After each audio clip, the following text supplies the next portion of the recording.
Nous sommes en 1923. Deux adolescents se faufilent hors de chez eux au milieu de la nuit à Florida City. Selon la rumeur, un homme construisait tout seul un château de pierre. Mais chaque fois que quelqu'un essayait de voir ce que l'homme faisait, il s'arrêtait de travailler. Les adolescents, curieux, ont réussi à pénétrer dans le jardin d'Ed et ont vu quelque chose qu'ils ont plus tard décrit comme véritablement magique.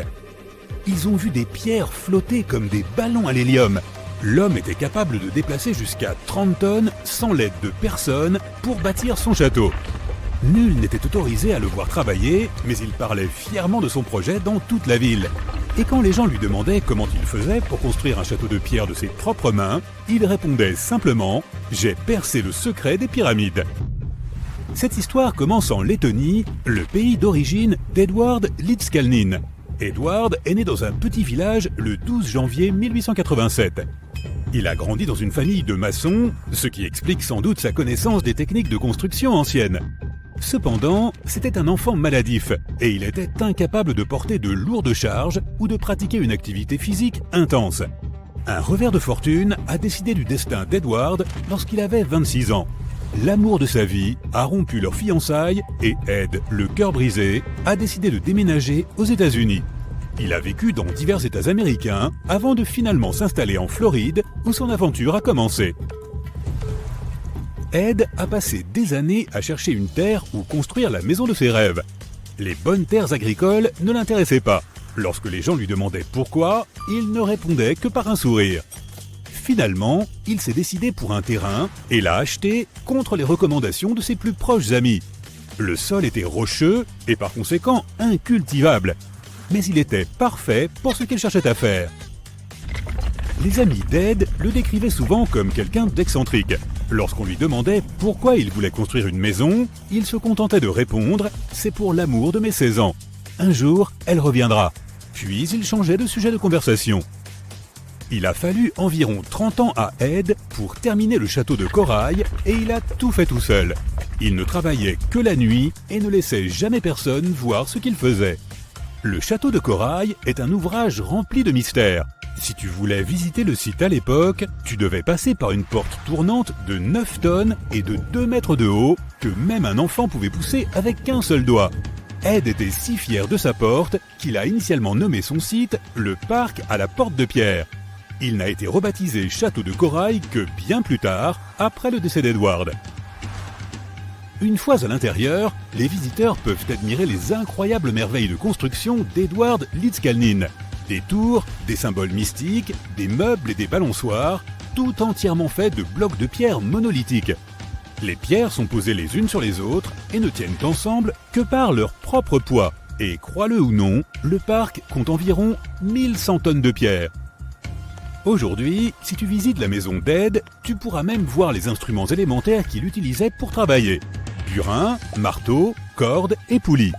Mais ces réalisations semblent difficilement imaginables avec des équipements modernes. Sans eux, elles semblent impossibles. L'énigme du château de corail réside dans sa construction même et les techniques utilisées. Sur la seule photo d'Ed Lidskalnin au travail, nous voyons une structure à levier simple composée d'un palan à chaîne attaché à un trépied de bois. Le trépied était fait de vieux poteaux téléphoniques surmontés d'un caisson en bois. Ce qu'il y avait dans le caisson demeure bien sûr un mystère. Malheureusement, il a emporté ses secrets avec lui, n'ayant jamais dévoilé la vérité de son travail à quiconque. Mais nous en saurons peut-être davantage un jour, car plusieurs personnes ont émis des théories et continuent encore aujourd'hui de spéculer sur les techniques employées. Selon l'une de ces théories, il existerait un réseau harmonique dans la couche superficielle de la Terre et donc des zones d'antigravité en certains points du globe. On pense que le château de corail aurait été construit sur une de ces zones. Cela pourrait expliquer pourquoi Ed a mis si longtemps à trouver le terrain qui lui convenait. Peut-être cherchait-il un site qui lui permettrait d'exploiter ses forces antigravitationnelles. Mais chaque fois qu'Ed parlait de son travail, il disait simplement qu'il avait tout compris des lois relatives au poids et aux effets de levier et qu'il avait percé le secret des pyramides. Mais de quel secret s'agissait-il, te demandes-tu peut-être ? D'après Ed lui-même, tout reposait dans le magnétisme. Il a même publié un texte intitulé « Le courant magnétique ». Il y explique que toute chose contient des particules magnétiques, il ne reste qu'à découvrir où elles se trouvent exactement à l'intérieur de tel ou tel objet. Et ainsi, les objets peuvent être soulevés et déplacés sans presque aucun effort. Un peu comme on déplace quelque chose de lourd sous l'eau. Les scientifiques disent que si nous supposons qu'Ed Lidskalnin et les bâtisseurs de pyramides ont utilisé la même technique, il n'aurait fallu qu'environ 4700 ouvriers pour construire la grande pyramide de Gizeh, au lieu des 20 à 100 000 estimés habituellement. Mais cette histoire recèle encore de nombreux mystères. À la fin des années 1920, Ed terminait la construction de son château de corail à Florida City. Des rumeurs sur son travail s'étaient répandues dans toute la ville. Les gens disaient qu'Ed cachait de l'argent quelque part dans sa maison. Une nuit, un groupe d'hommes a attendu qu'Ed se trouve seul pour s'introduire dans le château et le cambrioler. Ils n'ont pas trouvé d'argent et n'ont heureusement pas fait de mal à Ed. Mais les jours suivants, celui-ci a décidé qu'il valait mieux qu'il quitte ces terres. Bien sûr, il n'a pas emporté que sa brosse à dents avec lui. Il a décidé de déplacer l'ensemble du château de corail sur un autre site, à 10 km de l'endroit où il avait bâti son parc. La légende raconte qu'Ed aurait engagé un chauffeur de camion en exigeant qu'il garde le secret sur ce qu'il avait l'intention de faire. Il lui a demandé de regarder ailleurs pendant qu'il chargeait le camion tout seul, déplaçant toutes les pierres sans aucune aide. Une fois le camion rempli, Ed est allé installer son château à Homestead, en Floride, où le parc se trouve encore aujourd'hui. En 1986, on a envoyé une équipe d'ingénieurs de l'université de Floride pour tenter de réparer la porte d'entrée du parc, ce portail tournant de 9 tonnes dont Ed était si fier. Ils s'y sont rendus munis des équipements les plus modernes, parmi lesquels une grue de 20 tonnes. Lorsque les ingénieurs ont démonté la porte, ils ont remarqué qu'Ed avait placé une étrange pierre circulaire au-dessous. Les ingénieurs ne comprenaient pas comment cette pierre de la taille d'un frisbee pouvait soutenir un poids de 9 tonnes sans être immédiatement réduite en miettes. Ils ont envoyé la pierre au département de géologie de l'université de Floride, mais les géologues l'ont simplement renvoyée en affirmant qu'ils ne savaient pas d'où elle pouvait provenir. Rien dans leur base de données ne pouvait les renseigner sur son origine.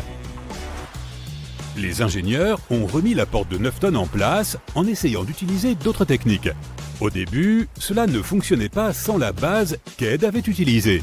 Ils ont donc dû couper directement dans la pierre pour que la porte puisse à nouveau tourner, prouvant du même coup qu'aucune technologie moderne ne pouvait reproduire ce qu'Ed avait fait tout seul. Avance rapide jusqu'en 2011. Un homme a prétendu avoir percé le mystère des bâtisseurs de pyramides et d'Ed Lidskalnin lui-même. Wally Wallington, un ouvrier du bâtiment à la retraite du comté de Lapeer dans le Michigan, a réussi à construire quelque chose en utilisant des techniques similaires à celles utilisées par Ed. Wallington est célèbre pour avoir bâti son propre Stonehenge dans le Michigan. On dit qu'il a utilisé des machines simples, des leviers et des contrepoids pour déplacer des blocs de béton de plusieurs milliers de kilos. Contrairement à Ed, Wallington a partagé ses techniques avec le public. De multiples vidéos présentent les techniques d'ingénierie qu'il a mises au point en n'employant que des matériaux très simples. C'est vraiment impressionnant. Il a déplacé sa grange entière sur un autre site en n'utilisant que des outils élémentaires. Cependant, il n'y a aucun moyen de savoir si ce sont les mêmes techniques que celles utilisées pour la construction du château de corail. À ce jour, les secrets du célèbre château n'ont toujours pas été élucidés. Mais qui sait, Les rayons X sont un type de rayonnement invisible, capable de traverser nos corps ainsi que les objets solides. Ils sont cruciaux dans le domaine médical, car ils permettent aux médecins de voir à l'intérieur de notre organisme sans avoir à y pratiquer d'intervention chirurgicale. Voyons maintenant comment fonctionnent ces fameux rayons X. Ce dernier consistent en une sorte de rayonnement électromagnétique, tout comme la lumière ou les ondes radio. Cependant, leur niveau d'énergie est bien plus élevé que celui des ondes lumineuses, ce qui leur permet de traverser des objets au travers desquels la lumière ne pourrait jamais passer. Imagine que tu disposes d'une puissante lampe de poche. Si tu t'en sers pour éclairer à travers un mur, la lumière ne passera pas, car le mur est trop épais. Mais les rayons X ont suffisamment d'énergie pour traverser les murs, et même notre corps. La découverte des rayons X s'est produite accidentellement à la fin du 19e siècle. Un scientifique expérimentait alors avec les rayons cathodiques, qui sont un type de rayonnement distinct. Pendant qu'il travaillait dans son laboratoire, il a remarqué qu'un écran fluorescent situé à proximité commençait à briller, et ce, alors qu'il n'était pas directement exposé aux rayons cathodiques. Il s'est aperçu que quelque chose d'invisible était à l'origine de cette fluorescence. Et il a résolu de nommer cette chose rayon X, car X est le symbole mathématique de l'inconnu. Il a poursuivi ses expériences avec de tels rayons et a découvert qu'ils étaient capables de traverser de nombreux objets, comme la chair et les os, mais pas des matériaux plus denses comme le métal. Il a également découvert que les rayons X pouvaient créer des images sur des plaques photographiques, tout comme un appareil photo saisit des clichés sur une pellicule. La façon dont tout cela fonctionne est proprement fascinante. Imagine que tu te trouves devant une lumière vive et que tu tiennes ta main devant ton visage. Ta main bloque la lumière et tu ne peux pas voir au travers. Mais si tu places une feuille de papier de soie devant ta main, une partie de la lumière passera et tu pourras distinguer le contour de ta main. Les radiographies fonctionnent de la même manière. Lorsqu'un médecin veut prendre une radiographie d'une partie de ton corps, il te demande de te tenir debout ou de t'allonger à côté d'un appareil. Cet appareil est équipé d'une plaque spéciale qui peut capturer l'image radio. Supposons que le médecin veuille examiner plus en détail ton bras. Il placera la plaque radiographique d'un côté de ton bras et l'appareil de l'autre côté. Ensuite, l'appareil émet une rafale contrôlée de rayons X qui traverse ton bras. Tu te souviens que le papier de soie laisse passer un peu de lumière? Eh bien, dans ce cas, certains de ces rayons traverseront ton bras, tandis que d'autres seront absorbés ou bloqués par les parties plus denses de ton corps, comme les os. La plaque capture les rayons X qui traversent ton bras et génère une image. Cette image montre clairement les os et les autres structures à l'intérieur de ton corps, ce qui permet au médecin de voir s'il existe des problèmes ou des blessures internes. Tu te demandes peut-être pourquoi les rayons X peuvent traverser certaines choses et pas d'autres. Cela tient à la densité et à la composition des objets. Les matériaux plus denses, comme les os, absorbent plus de rayons X et apparaissent donc en blanc sur l'image. Ainsi, lorsque tu regardes le résultat, tu verras tes os comme des formes blanches. D'autres tissus, comme les muscles et les organes, sont moins denses et laissent passer une partie des rayons. Ils apparaissent donc comme des ombres grises. Et si on te disait qu'il existe une toute nouvelle façon de voir l'intérieur des objets, sans utiliser de rayons X? On ne parle pas là de pouvoir magique. Installe-toi confortablement pendant qu'on t'explique ce qu'est la tomographie muonique. Cette technique scientifique fascinante nous permet de voir à l'intérieur des objets et même sous la surface de la Terre grâce à un type spécifique de particules appelées muons. Ces particules élémentaires sont très similaires aux électrons, mais elles sont beaucoup plus lourdes. Elles sont créées en altitude, dans l'atmosphère terrestre, lorsque les rayons cosmiques, qui sont des particules provenant de l'espace, entrent en collision avec les molécules d'air. Les muons ont la particularité de pouvoir traverser différents matériaux. Ils sont capables de traverser la roche, le sol et même les bâtiments. Des scientifiques ont pris conscience de ce potentiel dans les années 1850, lorsqu'ils étudiaient les rayons cosmiques, et qu'ils ont remarqué que certaines de ces particules pouvaient traverser des matériaux épais. Les premières expériences en muographie ont eu lieu dans les années 60. Les spécialistes ont découvert que les muons pouvaient être détectés à l'aide d'appareils spéciaux, les détecteurs de muons. Ceux-ci sont généralement placés sous terre ou dans des laboratoires spécialement conçus pour les protéger des autres particules et du rayonnement ambiant. Voyons maintenant comment fonctionne la tomographie muonique. Imagine que tu es un objet de grande taille, comme une pyramide, une montagne ou même une statue ancienne, et que tu souhaites voir ce qu'elle contient sans l'endommager. Tout d'abord, des détecteurs sont placés autour de l'objet ou dans la zone que tu souhaites examiner. Ces détecteurs sont sensibles aux muons et peuvent suivre leur trajectoire. Lorsqu'une particule traverse un détecteur, elle laisse une trace, comme des empreintes de pas dans le sable. En recueillant les données de plusieurs détecteurs, les scientifiques peuvent reconstituer ces trajectoires. C'est là que les choses deviennent vraiment intéressantes. L'atmosphère terrestre agit comme un filtre naturel pour les muons. Il s'avère que plus un objet est massif, plus il bloque ces particules. Ainsi, si tu as un objet large et dense, comme une montagne, moins de muons le traverseront en comparaison d'un objet plus petit et moins dense, comme une boîte vide. Cette différence dans le nombre de particules qui atteignent les détecteurs peut nous donner des indices sur ceux qui se trouvent à l'intérieur des objets. Les scientifiques utilisent des algorithmes informatiques et des calculs mathématiques pour analyser ces données et générer une imagerie. Ces images figurent la répartition de la densité de l'objet étudié. C'est comme si l'on créait une carte qui montre où se trouvent les zones les plus denses et où il y a des vides à l'intérieur d'un objet. Le concept de myographie est comparable à l'observation des ombres pour comprendre la forme et la taille d'un objet. Imagine à nouveau que tu te tiennes devant une lumière vive et que tu la places entre la source lumineuse et un mur. Tu verras l'ombre de ta main sur le mur. En te basant sur la forme et la taille de l'ombre, tu peux te faire une idée de l'aspect de ta main, même si tu ne peux pas la voir directement. Cette technique a déjà servi à étudier divers objets et structures. Par exemple, les scientifiques l'ont utilisé pour explorer l'intérieur des volcans et des pyramides, et même pour étudier la structure des montagnes et de la croûte terrestre. Grâce à cette technique étonnante, les scientifiques ont décelé de nouvelles informations sur la pyramide de Khéops. Ils ont ainsi découvert quelque chose qui avait échappé aux pilleurs de tombes pendant des siècles. Une chambre cachée. Et devine comment ils l'ont baptisée ? Le Grand Vide. Et oui, ce n'est clairement pas le nom le plus inspiré. On a eu recours à 3 techniques différentes de détection des muons pour être certain qu'il se trouvait bien un grand vide mystérieux à l'intérieur de la plus grande des pyramides. Dès que la nouvelle de cette découverte stupéfiante s'est répandue, les chercheurs égyptiens n'ont pas pu résister à l'envie d'en apprendre davantage. Ils ont donc fait venir une caméra endoscopique pour confirmer l'existence de cette chambre oubliée. Il a suffi d'insérer une caméra dans l'un des interstices situés sous l'entrée, et voilà le travail. Elle a révélé un couloir qui présentait un plafond à chevrons. On peut donc se permettre d'imaginer que les anciens Égyptiens s'en servaient comme d'une discothèque.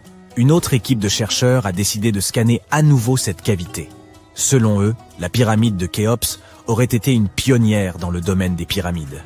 Elle utilisait une technique dite du chevron pour recouvrir les structures internes et les empêcher de s'effondrer. Pourquoi les anciens Égyptiens ont-ils construit ce couloir et le grand vide auquel il mène ? Une théorie suggère que ce couloir aurait été construit pour soulager la pression à l'intérieur de la pyramide. Selon une autre théorie, ce vide pourrait être un sous-produit du processus de construction de la pyramide. Il aurait pu s'agir d'une rampe interne utilisée pour mettre en place les blocs de pierre du sommet, puis laissés sur place ou remplis de gravats en vrac. Selon d'autres explorateurs enthousiastes, il se pourrait qu'une autre chambre funéraire attende encore d'être découverte. Ce dernier estime que l'érection d'une pyramide ne s'est jamais faite sans une part de hasard. Au fur et à mesure que les bâtisseurs travaillaient, ils se seraient rendus compte que certaines chambres ne pourraient jamais supporter le poids d'un majestueux sarcophage. Ils ont donc procédé à quelques ajustements de dernière minute, traçant de nouveaux plans au fur et à mesure. Nous sommes en 1898, et tu participes à des fouilles à Saqqara. Cet endroit, situé non loin du Caire, regorge de tombes anciennes et de pyramides.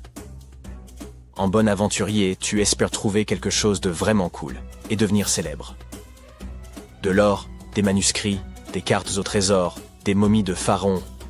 Mais tu trouves un oiseau en bois. Tu es très déçu. Ça ressemble à un simple jouet. Un jouet ancien, mais un jouet tout de même. Tu es alors loin de te douter que, dans quelques années, quelqu'un affirmera qu'il s'agit en fait d'un ancien monoplan. Cet objet, surnommé l'oiseau de Saqqara, est en bois de sycomore. Il a une envergure d'à peine 18 cm et pèse environ 40 grammes. Un beau souvenir de ton voyage en Égypte, à mon avis. Il a plus de 2000 ans et est assez simple, sans plumes gravées ni aucune autre décoration. Il a cependant un bec et des yeux, ce qui le fait un peu ressembler à un faucon, l'emblème du dieu Horus.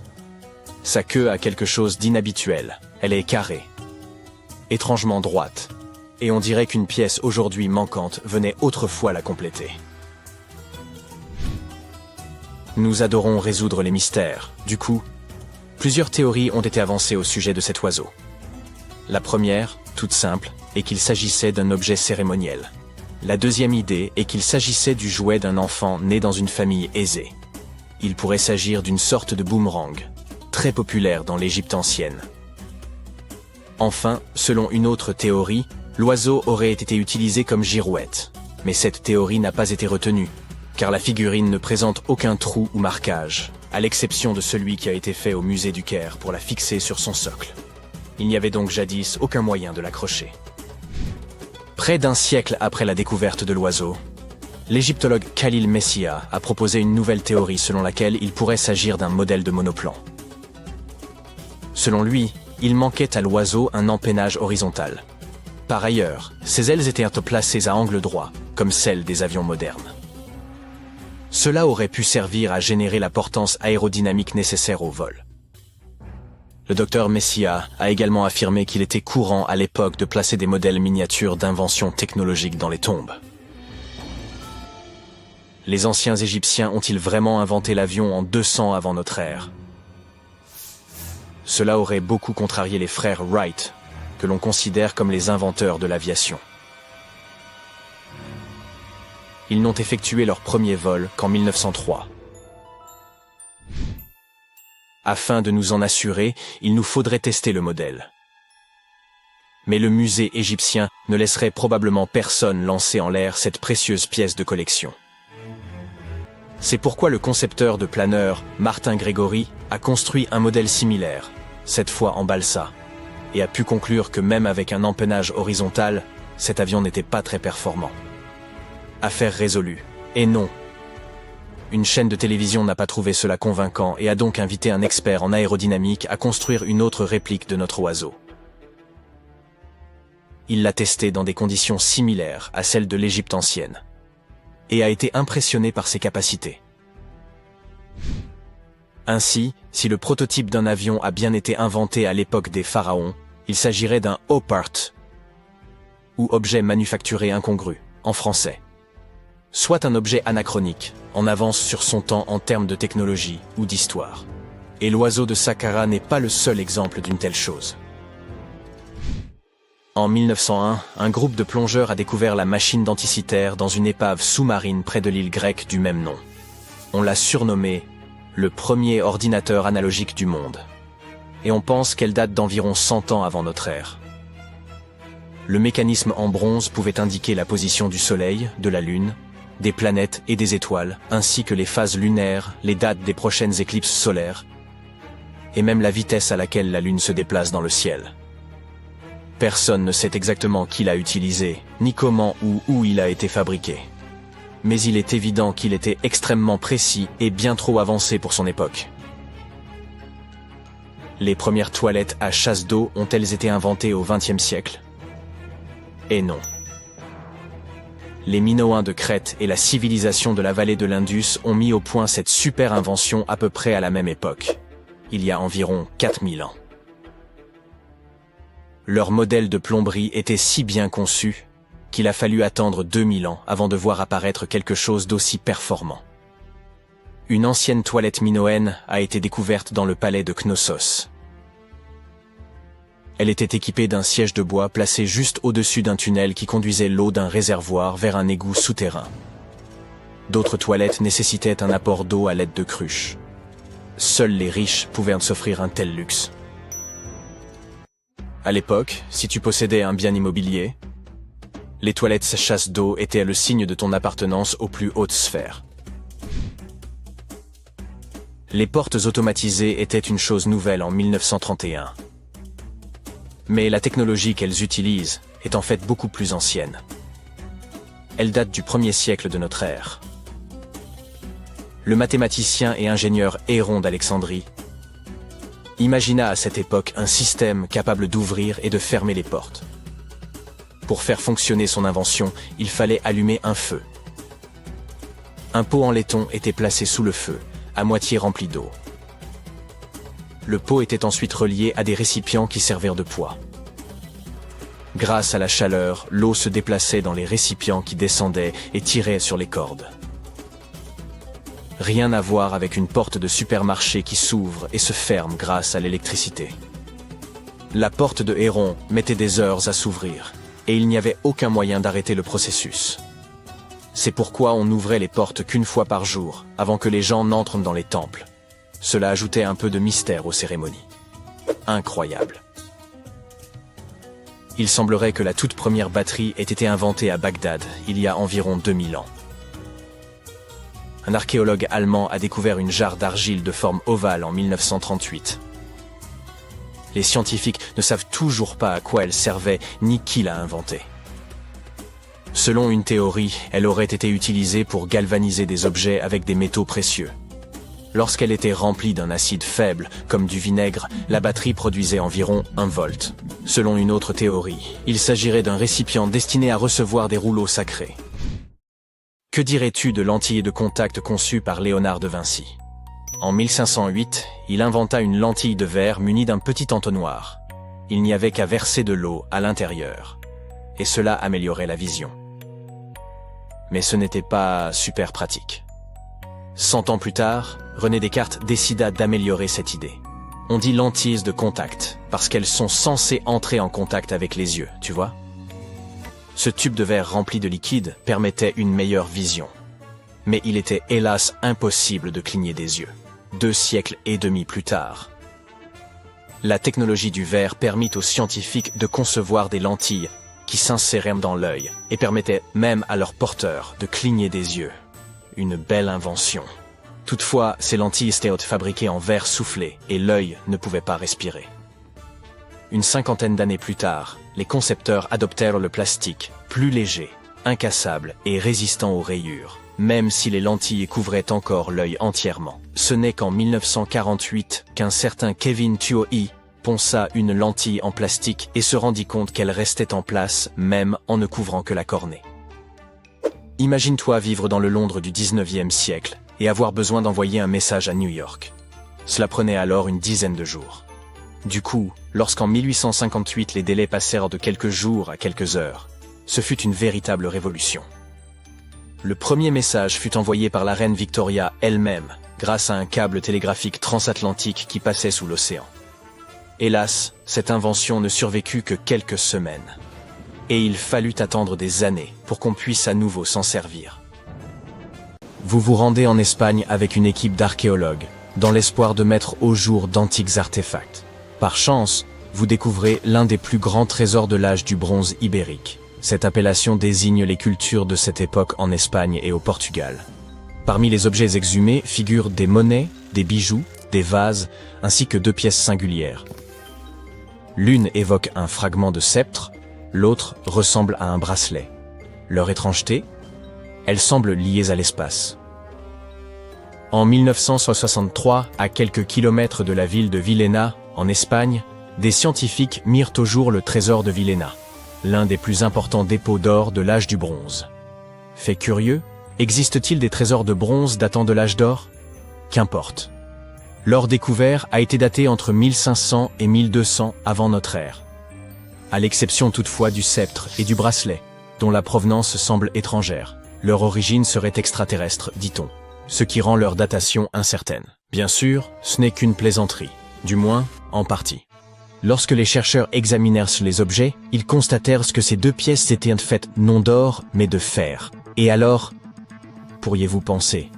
Le problème, c'est qu'à l'âge du bronze, on ne savait ni exploiter ni forger ce métal. La maîtrise du fer n'est apparue qu'environ 4 à 7 siècles plus tard, vers 850 avant notre ère. Alors, comment expliquer leur existence? Un indice troublant de ce mystère a été découvert en Égypte ancienne. Dans la tombe de Toutankhamon reposait un poignard en fer, présentant des caractéristiques semblables. Mais cet objet était bien plus précieux que les autres, car il avait été fabriqué à partir d'un matériau céleste, une météorite. De fait, le bracelet et le sceptre sont eux aussi composés de fer météoritique. Ce type de métal se distingue par une teneur élevée en nickel, absente dans le fer terrestre. Tout cela devient cohérent. Les peuples de l'âge du bronze ne pouvaient pas extraire le fer des profondeurs. Mais rien ne les empêchait de récupérer celui tombé du ciel. Imaginez l'émotion de posséder des bijoux ou une dague confectionnés à partir d'un matériau ayant voyagé durant des millions d'années dans les immensités de l'espace. Peut-être renferme-t-il même des particules d'une étoile ancienne aujourd'hui éteinte. À ce jour, ces 2 artefacts issus du trésor de Villena constituent les plus anciens objets en fer météoritique recensés sur la péninsule ibérique. Maintenant que chaque pièce est à sa place, vous pouvez admirer l'ensemble des richesses composant le trésor de Villena. Ce dernier comprend 66 objets, bols, bracelets, flacons, bijoux en or, 3 flacons d'argent ainsi qu'un bouton en or ambré. Près de 10 kilos d'or ancien soigneusement dissimulé, dont la découverte ne fut possible qu'après 3 millénaires. Ce rêve pour tout archéologue est exposé au musée de Villena. où sont présentés des vestiges couvrant plusieurs époques, allant de la préhistoire, il y a environ 50 000 ans, jusqu'à l'époque contemporaine. Vous y trouverez des objets issus des cultures ibériques, romaines et arabes. On y observe non seulement bijoux et monnaies, mais aussi les vestiges de colonnes, céramiques et autres artefacts architecturaux. Cette collection figure parmi les plus importantes en matière de trésors préhistoriques en Europe. Et le plus remarquable est que l'accès à cet ensemble exceptionnel ne coûte que 2 € environ. Rendez-vous à Villena, découvrez donc ce musée et imprégnez-vous de son histoire. Hé l'ami, on m'a dit que vous possédiez un détecteur de métaux. Pourriez-vous m'aider à retrouver ce marteau que j'ai perdu dans mon champ ? Vous demande un vieux fermier.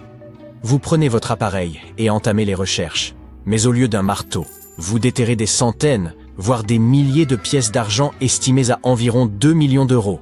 Vous vous réjouissez que le fermier ait égaré son marteau, car vous voilà riche. Mais stop, sachant que ce terrain lui appartient, lui révéleriez-vous votre trouvaille ou la garderiez-vous pour vous ? En réalité, aucune de ces éventualités ne s'est produite. En 1992, Eric Lowes aidait un agriculteur à retrouver un marteau perdu dans un champ proche de Oxon, dans le Suffolk en Angleterre. Son détecteur de métaux révéla un trésor caché d'une ampleur considérable. Cuillères en argent, bijoux en or, plus de 500 pièces d'or et quelques 14 000 pièces d'argent. Par hasard, Eric Lowes mit au jour la plus vaste collection d'or et d'argent de la fin de l'époque romaine, jamais découverte en Grande-Bretagne. Hélas, ou par chance peut-être, ni lui ni l'agriculteur ne reçurent la moindre part de ce trésor, désormais conservé au British Museum. Quittons à présent le champ de ce fermier pour rejoindre la côte méditerranéenne. Imaginez que vous soyez plongeur sous-marin. Après une violente tempête la veille, l'eau est désormais calme, et vous vous immergez pour découvrir un fond marin recouvert de dinars en or. Ce fait s'est produit en 2015. Ces pièces, charriées sur la rive par la tempête, pourraient avoir été frappées bien avant le début de la première croisade en 1096. Cette collection figure parmi les découvertes archéologiques les plus remarquables à l'échelle mondiale. De telles richesses peuvent aisément troubler l'esprit de leurs découvreurs, mais elles finissent toujours dans un musée. Et c'est une bonne chose, car une fortune de cette ampleur pourrait aisément rendre fou. Un détecteur de métaux et une combinaison de plongée ont permis la découverte de trésors anciens. Mais quelle sera la prochaine étape ? Pourquoi pas un chien ? En effet, cet animal pourrait bien être un excellent substitut au détecteur de métaux. Ainsi, en 2013, 2 personnes promenaient leur chien sur leur propriété, dans le nord de la Californie, lorsqu'ils tombèrent sur une boîte rouillée remplie de pièces datées de 1847 à 1894. Près de 1500 pièces d'or se trouvèrent à l'intérieur. Le ticket pour un avenir riche et insouciant ? Pas cette fois. La découverte suscita une vive controverse parmi les experts.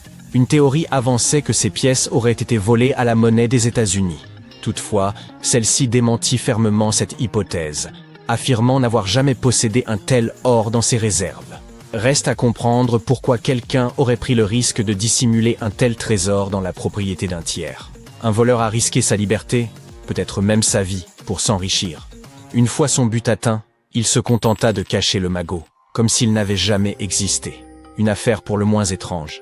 Monnaie, bijoux, objets provenant de météorites, tout cela est remarquable. Mais achevons cette vidéo avec un récit grandiose. Des archéologues, engagés dans des recherches au large des côtes égyptiennes, découvrirent un trésor insoupçonné au sein d'un temple et d'un sanctuaire submergé. Malgré l'assaut des vagues, les tremblements de terre et l'eau salée, cette découverte majeure avait été maintenue dans un état remarquable. Ce temple, édifié il y a plusieurs siècles, s'effondra au milieu du second siècle avant notre ère. Il s'agissait d'une structure capitale de l'Égypte ancienne, considérée comme sacrée par la population. Les pharaons s'y rendaient pour implorer l'aide de leurs dieux et afin de sacraliser leur règne au moyen de titres grandioses, tels que roi de l'univers. Pour beaucoup, ce lieu représentait le cœur même de notre monde, et il repose désormais, oublié, au fond de la mer, presque en ruine. Le temps ne fait grâce à rien. Les chercheurs ont établi que ce temple faisait autrefois partie intégrante d'une cité portuaire antique. Un tremblement de terre dévastateur survenu il y a fort longtemps anéantit la ville. Les vagues de marée, en rendant le sol meuble, entraînèrent la cité dans les eaux de la Méditerranée. Lors de leurs investigations dans le temple, les scientifiques découvrirent de nombreux trésors cachés, instruments cérémoniels en argent, bijoux en or et vases en albâtre, qui servaient jadis à conserver parfums et onguents. Il semblerait qu'en Égypte ancienne, la cosmétologie avait déjà ses adeptes. À proximité du temple, les archéologues mirent au jour un sanctuaire grec. Il semble que les marchands grecs visitant les côtes égyptiennes souhaitaient rendre hommage à Aphrodite, et pour cela bâtirent un modeste édifice en son honneur. Dans ce lieu furent exhumés des objets en bronze et en céramique issus de diverses cultures. Les chercheurs ont également découvert que les Grecs jouissaient de l'autorisation de commercer dans cette cité égyptienne, et pouvaient même y établir leur résidence. Les pharaons, vers 600 avant notre ère, se montraient apparemment favorables à leur égard. Le désert du Sahara ressemble à un film de Mad Max, chaleur torride, dunes infinies et un paysage dévasté en général.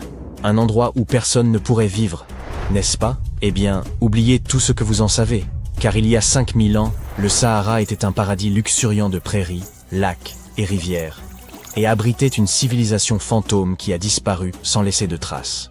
Notre histoire commence dans les années 1930, lorsqu'un explorateur hongrois est tombé sur une grotte au milieu du Sahara. À l'intérieur, il a découvert quelque chose de bizarre. Des peintures rupestres anciennes représentant des personnes nageant dans un lac, entourées de girafes, d'hippopotames et de crocodiles. À l'époque, tout le monde a haussé les épaules, en considérant cela comme une représentation symbolique de l'au-delà. Car, franchement, qui pourrait imaginer un lac dans le Sahara ?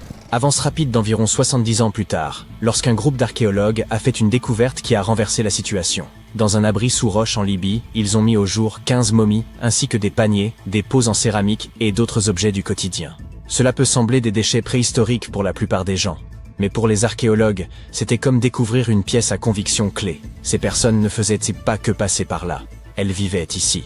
Vous voyez, ce n'était pas n'importe quelle momie, elle faisait partie des plus anciens humains naturellement momifiés jamais découverts, datant de plus de 7000 ans. Ha ha ha, prends ça, Égypte. 2 d'entre elles avaient encore un ADN lisible. Préservé grâce à un rare processus de momification naturelle, presque un miracle compte tenu de la capacité du climat du Sahara à transformer tout en viande séchée.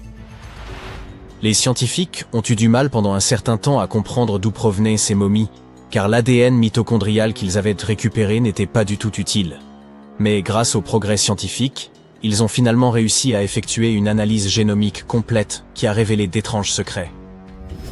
Ces personnes appartenaient à une lignée humaine qui était complètement inconnue, et elles ont vécu isolées du reste de l'humanité pendant des milliers d'années. Pendant des décennies, les chercheurs ont supposé que l'endroit où ils vivaient, le Sahara vert, était comme une autoroute préhistorique. Un couloir luxuriant que les humains et les animaux utilisaient pour migrer entre l'Afrique subsaharienne et la Méditerranée. Mais les momies ont démoli cette théorie comme un hippopotame assis sur un château de sable. Leur ADN ne montrait aucun mélange génétique avec des migrants subsahariens et eurasiens, gardant leur gène pur pendant 7000 ans. Leurs plus proches parents génétiques n'étaient pas leurs voisins vivant juste en dessous du célèbre désert, mais certains anciens chasseurs-cueilleurs du Maroc, et même des individus qui vivaient en République tchèque, alors qu'elle n'était même pas encore un pays, il y a 50 000 ans. Nous ne sommes pas encore sortis d'affaire car ces momies portaient également de minuscules traces d'ADN de Néandertal, seulement 10% de la quantité trouvée chez les Eurasiens modernes. Si vous avez fait attention à l'école, alors vous savez que les Néandertaliens vivaient en Europe et en Asie, et que les premiers humains ne se mélangeaient avec eux qu'après avoir migré hors d'Afrique. Mais ces gens du Sahara vert n'ont jamais quitté l'Afrique. Alors comment ont-ils acquis des gènes de Néandertal ? La théorie dominante est que leurs ancêtres se sont mêlés aux Néandertaliens en Afrique du Nord il y a 50 000 ans avant de s'installer dans le Sahara et de couper les contacts avec le monde extérieur. Les archéologues ont également trouvé des os de bétail et des outils en pierre et en bois dans cet abri sous roche, prouvant que ces personnes menaient une vie pastorale florissante. Cette découverte a laissé les scientifiques perplexes pendant un certain temps, car, voyez-vous, la domestication des animaux ne s'était pas développée en Afrique. Alors, comment ont-ils appris cela s'ils ne se sont jamais mêlés à quiconque ? Avaient-ils des tutoriels YouTube anciens ? Probablement pas. Les chercheurs pensent qu'ils ont dû échanger des connaissances avec des groupes voisins, mais uniquement des connaissances, pas de salive. Il est presque difficile de croire qu'aucun étranger ne s'est mêlé à eux. Après tout, qui ne voudrait pas vivre dans une civilisation prospère, au milieu d'un paradis vert, en buvant du lait, en mangeant de la viande et même en utilisant le sang animal comme source de protéines. Miam! Ils n'avaient pas besoin de chasser pour chaque repas, grâce à leur bétail, et l'eau abondante rendait la vie vraiment agréable. Et pourtant, ils n'épousaient jamais d'étrangers.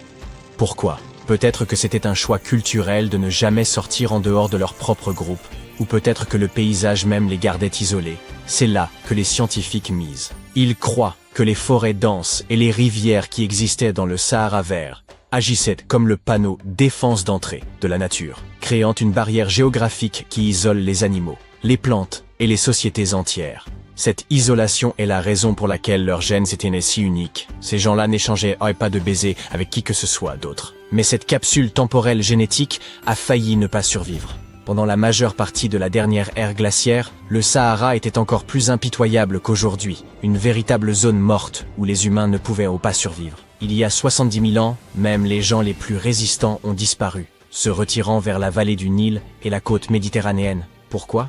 Parce que la Terre était un tyran climatique. D'énormes glaciers ont volé toute l'humidité, affaiblissant les moussons jusqu'à ce que les nuages de pluie atteignent à peine l'Afrique du Nord. Puis vinrent les coups de grâce. Des armadas d'icebergs ont inondé l'Atlantique Nord, déclenchant des sécheresses dévastatrices à chaque fois. C'était l'ultime époque du défense d'entrée du Sahara.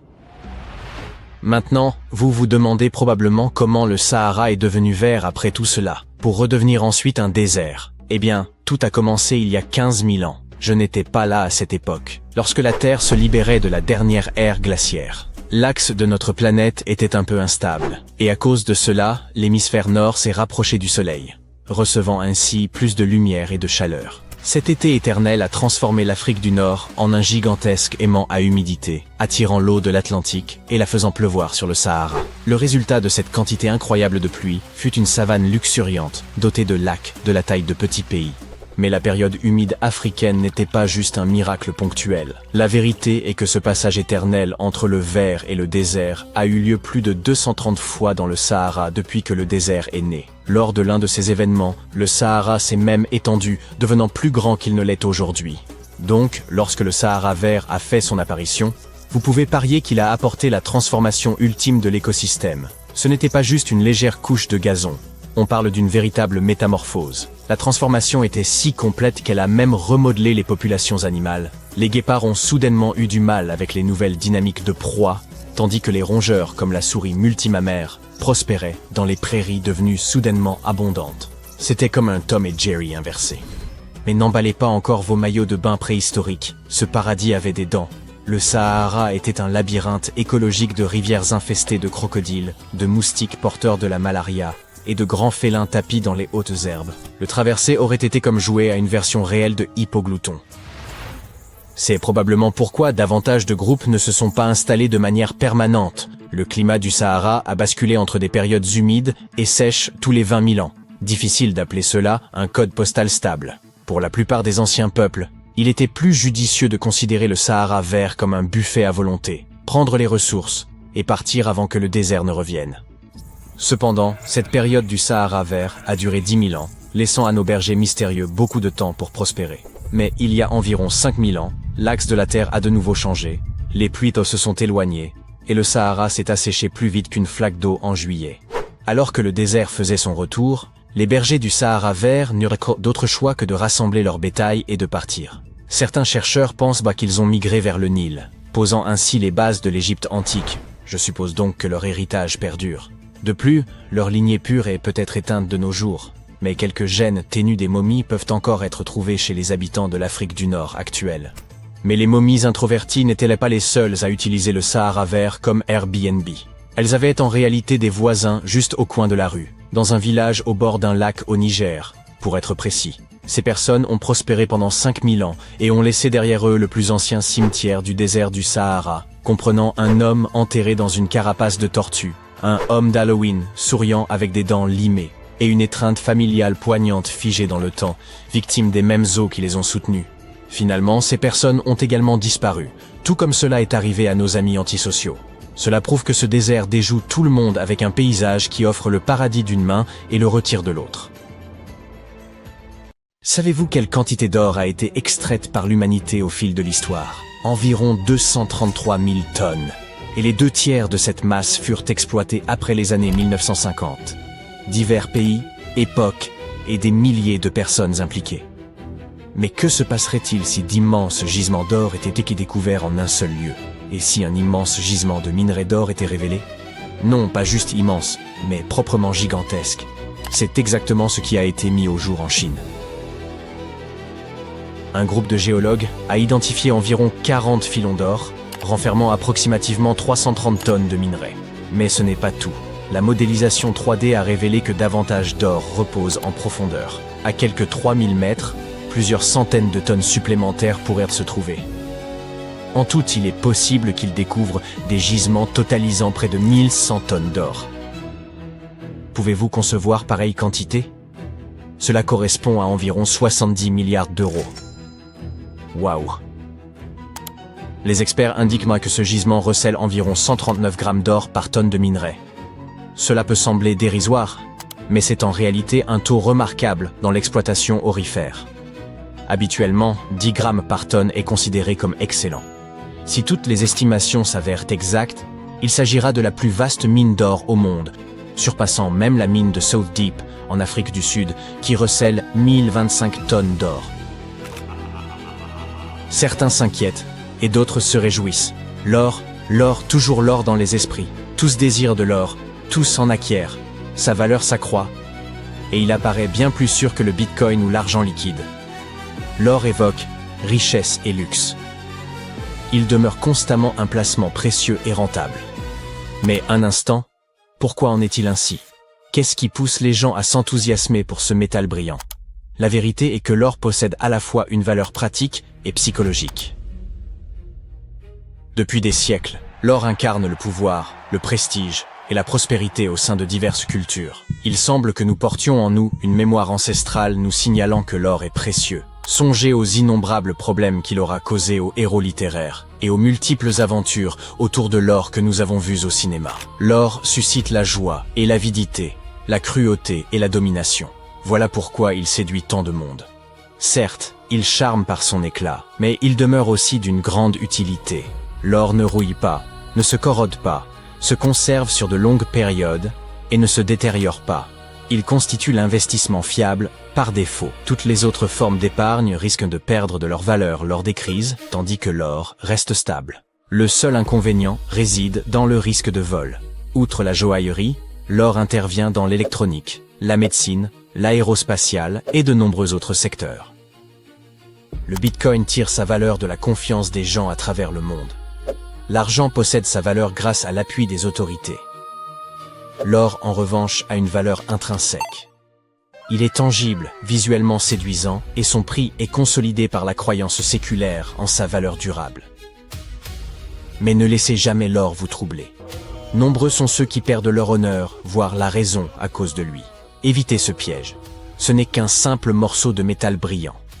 D'autres métaux précieux existent dans le tableau périodique. Le palladium, l'argent, le cuivre, le platine. Pourquoi l'or occupe-t-il la première place? Les métaux moins nobles tels que le cuivre, le fer, le plomb et l'aluminium se corrodent et rouillent. L'aluminium, de surcroît, manque de durabilité. Le platine et le palladium surpassent l'or en prix. Mais leur rareté et la difficulté de leur extraction en limitent l'exploitation. Peu de pièces pourraient en être faites. L'argent, plus tendre que l'or, ternit, se raye et se déforme. Et, pour être franc, l'or reste le plus séduisant. Mais une autre raison explique ce coût élevé. Il est ardu à obtenir. L'extraction de l'or constitue un processus fastidieux. Dans les documentaires, vous avez peut-être observé des personnes se tenir à l'embouchure d'une rivière, collectant limon et argile, les tamisant à travers de la gaze et de petits filets, pour y découvrir quelques particules d'or. Il s'agit là de l'une des méthodes d'extraction de ce métal précieux. Il faut fournir un travail considérable pour obtenir seulement quelques fragments. Comment dénicha-t-il l'or? Autrefois, c'était une question de chance. Quelqu'un marchait le long des rives et apercevait un éclat dans l'eau. Aujourd'hui, les méthodes de détection se révèlent bien plus efficaces. Les géologues savent que l'or est présent dans presque toutes les roches et tous les sols, mais ces particules sont si infimes qu'elles échappent à l'œil. Lorsque la concentration devient suffisamment élevée et perceptible, commence alors le travail d'extraction. Des équipes géologiques spécialisées recherchent activement ces sites. Dès qu'elles découvrent de l'or, elles forent des puits, prélèvent des échantillons de sol et évaluent si la quantité de métal permet une exploitation minière à grande échelle. La production dépend de la nature du gisement. Lorsque l'or se trouve dans une roche dure, les mineurs forent des trous, y placent de la dynamite, puis la font exploser. L'explosion fragmente la roche afin d'en extraire le métal. Mais cela ne constitue que le début du processus. Après avoir rassemblé ces gros fragments, les ouvriers les transportent vers des usines pour en extraire le précieux matériau. Au premier stade, les spécialistes réduisent les gros fragments en morceaux plus petits. À l'aide de concasseurs, ils broient le minerai jusqu'à obtenir de petits fragments semblables à du gravier. Il est ensuite introduit dans des tambours rotatifs remplis de billes d'acier. La rotation des tambours permet aux billes de réduire le gravier en poudre sous la pression. Cette masse est ensuite mélangée à de l'eau et filtrée. Par la suite, l'or est extrait du minerai au moyen de solvants chimiques et de systèmes de purification complexes. Il se fixe au carbone, puis en est séparé, suivi de plusieurs procédés supplémentaires, incluant l'électrolyse et des purifications plus approfondies. Enfin, l'or est fondu, débarrassé de ses impuretés, coulé en lingots, puis expédié vers d'autres installations pour un traitement complémentaire. Oui, il s'agit d'un processus difficile et chronophage, et il n'est pas toujours rentable. Il est possible de découvrir un gisement de métal précieux, mais son extraction peut s'avérer trop onéreuse et la quantité d'or ne suffira pas à rendre l'effort économiquement justifiable. Seuls 10% des dépôts mondiaux d'or contiennent suffisamment de matières précieuses pour compenser les coûts d'extraction et de traitement. De nombreuses zones regorgent d'or, mais savez-vous combien sont réellement exploitables de manière productive? Moins de 0,1%. Cela constitue probablement une raison supplémentaire de la valeur exceptionnelle de l'or. Mais existe-t-il un autre matériau capable de susciter un tel engouement? Oui, et l'on le surnomme l'or liquide. Il s'agit de l'hélium. Ce gaz sert à gonfler les ballons, mais ce n'est pas là son principal intérêt. L'hélium peut atteindre des températures ultra basses, possède des propriétés supraconductrices et se distingue par sa légèreté. Il est utilisé en médecine pour le diagnostic, notamment pour l'imagerie par résonance magnétique. L'hélium refroidit les réacteurs nucléaires et régule la température du carburant des fusées lors du lancement. Lors de plongées profondes, les plongeurs respirent un mélange d'hélium et d'oxygène pour éviter les troubles liés aux variations de pression. L'hélium s'avère ainsi indispensable au monde moderne. Un autre matériau précieux est le graphène. Ce n'est pas seulement l'un des matériaux les plus résistants au monde, c'est également un excellent conducteur. La chaleur et l'électricité le traversent aisément, ce qui le rend extrêmement prometteur pour le développement de... Quoi exactement? Étant donné que le graphène est aussi flexible, hydrofuge, non toxique et doté de propriétés antibactériennes, il se prête au développement d'innombrables applications. Équipements médicaux, génie mécanique, électronique, construction, logistique, conservation énergétique, industrie spatiale et sous-marine, et bien plus encore. Les savants estiment que le graphène pourrait permettre l'émergence de technologies révolutionnaires susceptibles de transformer la vie de tous.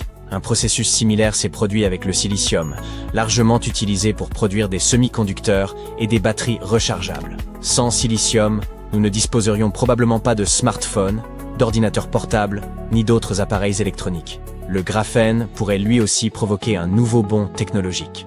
Lorsque le monde s'orientera vers les énergies renouvelables et que les transports électriques se généraliseront, le graphène pourrait devenir le véritable or technologique. Les tests sur les batteries au graphène ont démontré qu'elles se rechargent plus de 70 fois plus vite que les classiques et durent 3 fois plus longtemps. Par ailleurs, elles sont peu coûteuses et respectueuses de l'environnement. Impressionnant certes, mais où peut-on se procurer ce graphène? Il est extrait du graphite, présent dans les entrailles de la Terre. L'un des plus vastes gisements se situe en Australie méridionale, avec 200 millions de tonnes de graphite de haute qualité. Une quantité qui semble suffisante pour alimenter la planète entière. Au Royaume-Uni, il y a environ 115 000 boîtes aux lettres, dont certaines se trouvent dans des endroits plutôt étranges. Regardez ici, nous sommes sur un tronçon désert de la lande de Caithness. Et là, en plein milieu de nulle part, entre cette carrière et la lande, nous trouvons encore une boîte aux lettres solitaire.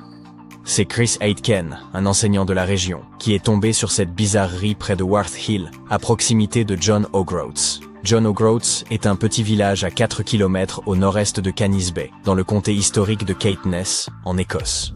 Le village lui-même est populaire auprès des touristes, mais seulement environ 300 personnes y habitent de manière permanente. Cependant, on y trouve quand même une jolie boîte aux lettres. Mais qui donc a tant besoin d'un tel service sur une colline perdue? Quand Chris a partagé sa photo sur Internet, quelqu'un a lancé une théorie. Il y a quelque temps, un entrepreneur vendait de minuscules parcelles de terrain autour de Camster. Il prétendait que les acheteurs deviendraient à pas les seigneurs de leur petit bout de terre. Cela explique-t-il la présence de cette boîte aux lettres?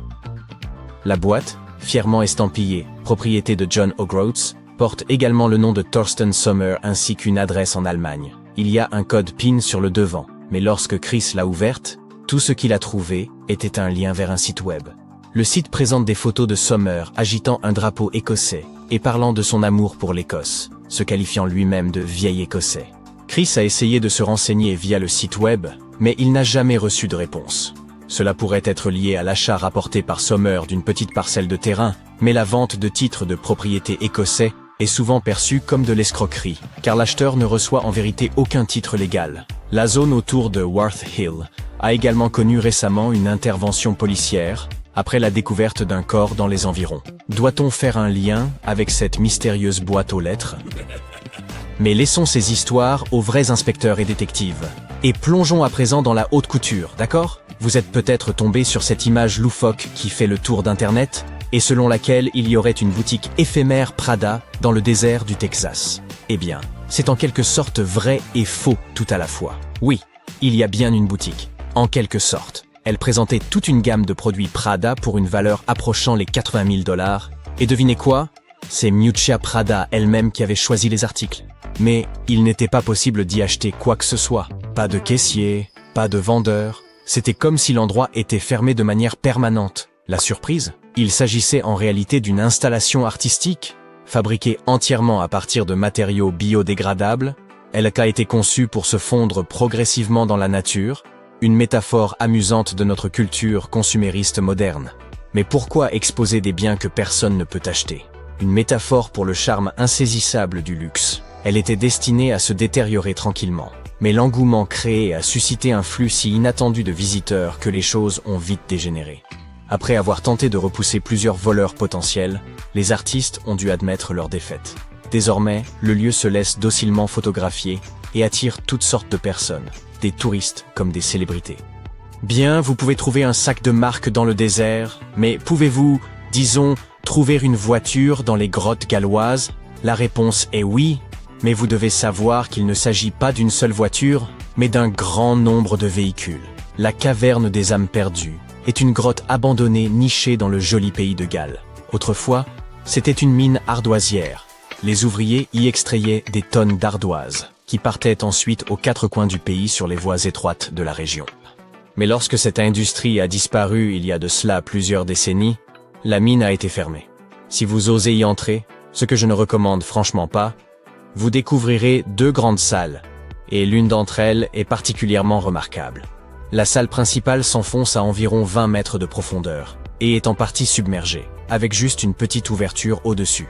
Depuis la fermeture de la mine, les habitants et le conseil municipal ont profité de cette ouverture pour jeter toutes sortes de choses indésirables dans la mine.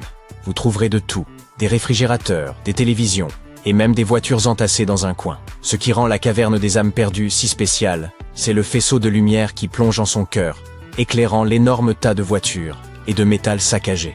L'eau, lorsque cette lumière vient la toucher, brille d'un vert turquoise éblouissant, et on peut voir de magnifiques reflets sur sa surface immobile.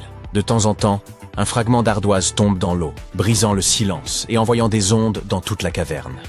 Voici une autre découverte étrange faite au pays de Galles. Un monolithe argenté et brillant de 3 mètres est récemment apparu sur Hay Bluff à Powys, et il a vraiment piqué la curiosité des internautes. C'est au cours d'une randonnée qu'un certain Craig Muir est tombé dessus par hasard, et il a affirmé qu'il semblait tout droit tomber de l'espace. Il est fait d'acier chirurgical, ne porte aucune marque et est extrêmement bien fabriqué, sans soudure visible. La découverte de ce randonneur rappelle ces mystérieux monolithes qui ont surgi un peu partout dans le monde en 2020, créant un certain émoi sur Internet.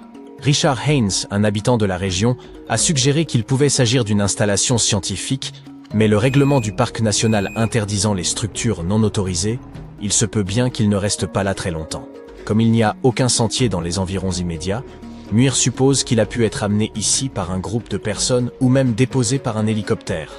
Ce n'est pas la première fois qu'un tel monolithe est apparu de manière si étrange. On en a aperçu de semblables dans l'Utah, sur l'île de White, et même à Glastonbury Tor. L'un d'eux portait une marque humoristique, pas Banksy. Il est toutefois possible que cet artiste célèbre en soit l'auteur. Le Royaume-Uni est le pays où l'on trouve le plus grand nombre d'œuvres de Banksy. En 2023, il y en avait 70. Rien d'étonnant, puisqu'il serait apparemment britannique et est né à Bristol.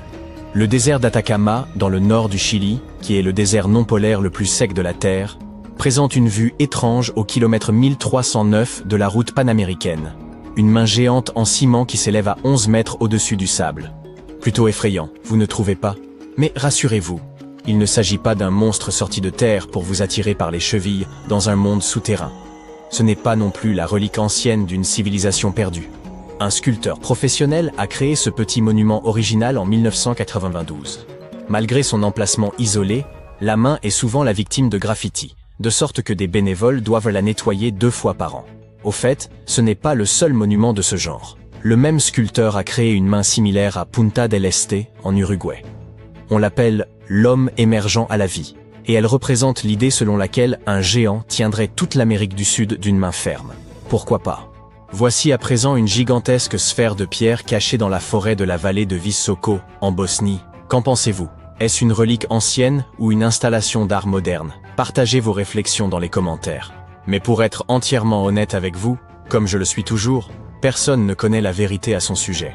Les experts pensent pour que cette sphère, qui mesure environ 3 mètres de diamètre, est simplement une formation rocheuse naturelle, une concrétion.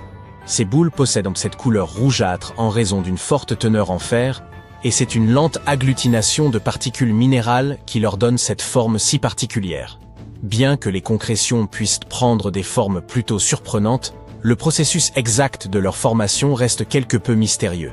Ensuite, nous avons cet archéologue, souvent surnommé l'Indiana Jones bosnien, qui affirme qu'il s'agit en réalité d'un artefact créé par l'homme il y a plus de 1000 ans. On trouve toutefois ce genre de concrétion sphérique dans d'autres endroits que la Bosnie. Vous pouvez en trouver partout dans le monde. Prenez, par exemple, les célèbres boulders de Moeraki en Nouvelle-Zélande. Des pierres massives et rondes ayant plus de 60 millions d'années. Il y a aussi des concrétions en forme de boulets de canon dans le Dakota du Nord. Et n'oublions pas les sphères de pierre façonnées par les Dikis au Costa Rica, fruit d'un travail virtuose, un magnifique témoignage de la créativité humaine. Donc, bien que la sphère bosniaque soit très intrigante, c'est probablement juste une concrétion ancienne et non le vestige d'une civilisation perdue. Dommage. Certaines choses sont si bien cachées qu'il faut descendre au fond de la mer pour les apercevoir. Autrefois un lieu de plaisir. Les chercheurs ont mis au jour d'anciens artefacts tout près de la sépulture de Toutankhamon. Il s'avère que ce lieu de repos, supposément réservé à l'élite, s'apparente plus à une nécropole commune, abritant une douzaine de cercueils en bois datant d'environ 3600 ans. D'accord, j'ai peut-être un peu exagéré. Ces 11 tombes ne se trouvaient là pas exactement à côté de celles de Toutankhamon, mais relativement proches, aux abords de la ville de Luxor. Les découvertes récentes dans les sépultures égyptiennes apportent de précieuses indications sur la vie quotidienne dans l'Égypte antique. Et contre toute attente, il apparaît que les Égyptiens partageaient de nombreuses similitudes avec nos civilisations modernes. Les femmes arborent ainsi des parures depuis la nuit des temps, et les archéologues ont exhumé un collier d'une remarquable finesse, composé de 30 perles d'améthyste et de 2 perles d'agate, ainsi qu'un pendentif en forme de tête d'hippopotame, probablement très prisé à l'époque. Les chercheurs ont également découvert 2 miroirs en cuivre, l'un doté d'un manche sculpté en forme de lotus, l'autre orné de la déesse Hathor, associée au ciel, à la féminité, à la fertilité et à l'amour. Ces fouilles récentes aux abords du tombeau de Toutankhamon ont révélé une découverte saisissante. Pour la première fois depuis des millénaires, des vestiges du temple funéraire de la reine Hatshepsut ont été mis au jour. Essayez donc de le répéter rapidement 10 fois. Finalement, oubliée. Considérée comme la 2e femme à avoir régné en tant que pharaon, cette souveraine exerça son pouvoir avec courage et sagesse, laissant un héritage aussi durable que la pierre. Son temple, enfoui durant des siècles, constitue désormais une fenêtre précieuse sur une époque marquée par les intrigues et la ferveur spirituelle. Les archéologues ont exhumé plus de 1000 blocs de pierre richement ornés en périphérie du temple funéraire d'Hatshepsut. Peu de femmes réussirent à accéder au trône dans l'Égypte antique. À proximité, une autre tombe a été découverte. Elle appartenait à Djehutimès, intendant du palais de la reine Tétichéri. La reine Hatshepsut semble avoir bien plus de tombes, ou plutôt d'atouts, cachés dans sa manche.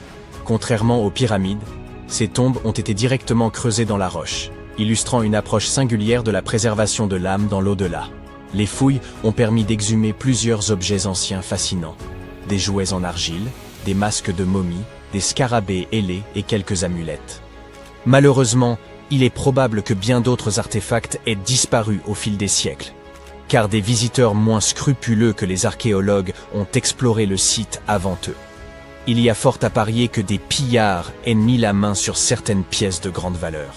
Pourtant, ils ont laissé derrière eux quelques vestiges intéressants pour les chercheurs, notamment des poteries destinées aux offrandes de pain et de viande, ainsi que des arcs, suggérant un lien entre les propriétaires de ces tombes et l'armée égyptienne. En parlant de protection de l'âme, elle est bien plus essentielle qu'on ne pourrait le croire, surtout lorsqu'on se promène aux abords de Luxor à la recherche de secrets enfouis. Vous n'êtes pas du genre à craindre la malédiction de Toutankhamon, n'est-ce pas? Laissez-moi vous raconter ce qui est arrivé à ceux qui l'ont bravé, mais n'allez pas tout prendre au pied de la lettre. Pendant des années, certains égyptologues, en particulier ceux qui prêtaient foi au paranormal, ont été convaincus qu'une malédiction pesait sur les découvertes liées à Toutankhamon. Cette croyance prenait racine dans la mort brutale et inexpliquée de plusieurs membres de l'équipe ayant exhumé son tombeau en 1922. Puisqu'aucune explication scientifique évidente ne justifiait ces décès, il était plus simple de les attribuer à une force surnaturelle et d'éviter de se poser davantage de questions. Or, il semble que cette fameuse malédiction ne soit qu'un mythe. En réalité, ces décès pourraient être liés à l'exposition à des radiations mortelles. Mais d'où provenaient-elles? Après tout, si la radioactivité fut découverte au XIXe siècle, il est difficile d'imaginer que les anciens Égyptiens aient eu accès à du radium pour illuminer le tombeau de Toutankhamon d'une lueur inquiétante. Alors, quelle est la véritable explication? Il se pourrait que des déchets toxiques soient à l'origine de ces morts mystérieuses. Des niveaux élevés de radiation issus de l'uranium et d'autres substances dangereuses auraient été piégés dans le tombeau depuis plus de 3000 ans. D'ailleurs, il se murmure que la chambre funéraire de Toutankhamon contiendrait encore aujourd'hui des taux de radiation si élevés que toute personne y pénétrant risquerait de développer une maladie incurable due à tant d'exposition. Et si cela vous semble exagéré, dites-vous que vous pourriez frôler un niveau de contamination similaire si vous laissez moisir des restes de nourriture au fond de votre frigo pendant un mois. Toutefois, cette radioactivité ne se limite pas au tombeau de Toutankhamon. La recherche d'artefacts égyptiens est proprement fascinante mais tout aussi périlleuse. De nombreuses tombes de l'Ancien Empire affichent des niveaux de radiation anormalement élevés. Les compteurs Geiger ont détecté des radiations sur 2 sites proches des pyramides de Gizeh, et du radon, un gaz radioactif, a été relevé dans plusieurs tombes souterraines de Saqqara. Il est probable que les bâtisseurs de ces sépultures aient eu conscience de ces toxines. Des avertissements gravés sur les murs mettent en garde contre une mort inévitable pour quiconque ose profaner ces lieux. L'une des inscriptions prévient « Quiconque violera ce tombeau périra d'un mal qu'aucun médecin ne saura comprendre ». D'autres formules évoquant l'interdit causé par des esprits maléfiques ont sans doute renforcé la peur de ces malédictions antiques. Depuis toujours, ces avertissements intriguaient les archéologues. Mais un événement survenu il y a un siècle a ravivé la crainte des malédictions. En 1922, peu après l'ouverture du tombeau de Toutankhamon, Lord Carnarvon, qui avait financé l'expédition, mourut dans des circonstances mystérieuses, de même que de nombreuses personnes ayant exploré la tombe. Arthur Weigel, un égyptologue britannique présent lors de l'ouverture du tombeau, est d'ailleurs considéré comme l'un des artisans du mythe de la malédiction. Ironie du sort, il mourut prématurément en 1934, alors qu'il n'avait qu'une cinquantaine d'années. Certains avancent que son décès pourrait être lié à une exposition prolongée aux radiations. Sur les 26 personnes présentes lors de l'ouverture, 6 périrent dans les 10 années suivantes. Toutefois, ces disparitions ne sont pas toutes imputables aux rayons X. Les causes variaient: asphyxie, AVC, insuffisance cardiaque, pneumonie et même empoisonnement. Sinistre, n'est-ce pas? Pourtant, un homme semble avoir échappé à cette prétendue malédiction. Howard Carter, l'archéologue qui dirigeait les fouilles. Pour certains, sa survie prouvait que cette légende n'était qu'un mythe. Après sa découverte, Carter publia plusieurs ouvrages avant d'abandonner progressivement l'archéologie pour le commerce d'antiquités destinées aux musées. Toutefois, certains pensent que la malédiction l'a frappé d'une autre manière. Une rumeur persistante le lie à Evelyn, la fille de Lord Carnarvon. On raconte qu'il l'aimait éperdument, mais qu'elle épousa un autre homme. Désespéré, il aurait choisi de rester célibataire jusqu'à la fin de sa vie. Une autre forme de malédiction, plus subtile, mais tout aussi cruelle. D'autres ont affirmé qu'ils avaient eu une liaison durant son séjour en Égypte, mais que tout s'était terminé avec la mort de son père et son départ définitif du pays. Néanmoins, ces récits manquent de preuves. Evelyn n'avait que 6 ans lorsqu'ils se sont rencontrés, et leur relation est restée cordiale jusqu'à la fin. Présente à ses funérailles, elle faisait partie des rares invités, mais elle a nié toute romance, affirmant qu'ils n'étaient pas si intimes. 1 an après la découverte de la tombe de Toutankhamon, Evelyn épousa le politicien Sir Brograve Beauchamp et eut une fille. Cette même année, Beauchamp visita la sépulture avec ses parents, sous la conduite de Carter. Ce dernier ne se maria jamais, et, hormis ses spéculations posthumes autour d'Evelyn, aucune autre relation amoureuse ne lui fut attribuée. Si la légende de la malédiction ajoute une touche intrigante à son histoire, son tempérament distant vis-à-vis des relations était déjà évident bien avant l'ouverture du tombeau. Carter n'était tout simplement pas quelqu'un de sociable. En 1939, après un long combat contre la maladie, il finit par succomber. Il avait 64 ans, une espérance de vie tout à fait ordinaire au Royaume-Uni à cette époque, si bien que personne ne jugea sa mort suspecte ni ne l'associa à une quelconque malédiction. À son décès, on découvrit que plusieurs artefacts du tombeau de Toutankhamon étaient en sa possession, dans son appartement londonien. Ceux-ci furent finalement restitués à l'Égypte, événement que certains interprétèrent comme la conclusion de la malédiction. Peut-être que s'il n'avait pas conservé ses souvenirs chez lui, il aurait vécu bien plus longtemps. Quant aux autres décès, ils conservent une part de mystère. La théorie de la malédiction a sans doute été renforcée par des événements troublants survenus lors des fouilles.